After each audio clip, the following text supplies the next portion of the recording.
నిన్న ఈవినింగ్ మార్కెట్కి అయితే స్టార్ట్ అయ్యాము. మేము 2 వీక్స్కి ఒకసారి అట్లా పర్చేస్ చేస్తామన్నమాట వెజిటేబుల్స్.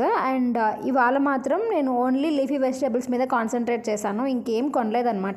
ఎందుకంటే we're travelling to our native by next week. ఈ సమ్మర్కి బయట ఉండే మనమే ఉండలేకపోతున్నాం అనుకున్నా, కానీ ఫ్రిడ్జ్లో ఉన్న వెజిటేబుల్స్ కూడా ఉండలేకపోతున్నాయి, పాపం వాడిపోతున్నాయి. నా ఫ్రిడ్జ్లో మ్యాక్సిమం వెజిటేబుల్స్ కానీ ఫ్రూట్స్ కానీ అన్నీ ఫ్రెష్గానే ఉంటాయి. ఏది కుళ్ళిపోయి అయితే అసలుకి కనిపించదు. కుళ్ళిపోతే ఫ్రిడ్జ్ మొత్తము బ్యాడ్ స్మెల్ వస్తుంది. ఒక స్టాల్ ఉంది, ఏంటా అని చూస్తే ఎన్ని ఫుడ్ వెరైటీస్ ఉన్నాయో చూడండి. స్వీట్ హాట్ 2 అవైలబుల్ ఉంది. కారము, చెక్కలు, మురుకులు, చకోడీలు.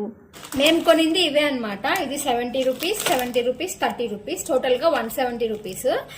ఇవి వచ్చి చకోడీలు బుజ్జివి. ఇవి మురుకులు, 2 టైప్స్ ఆఫ్ మురుకులు అనమాట. ఇవి వచ్చి బుజ్జి చెక్కలు. నాకు చకోడీలు ఎక్కువ ఇష్టం అనమాట. దట్టు చకోడీలకి పైన శనగపప్పు ఉంటుంది కదా, అవైతే ఇంకా బాగుంటాయి టేస్ట్. ఇవే అనమాట మేము కొనింది. Bye, like and subscribe.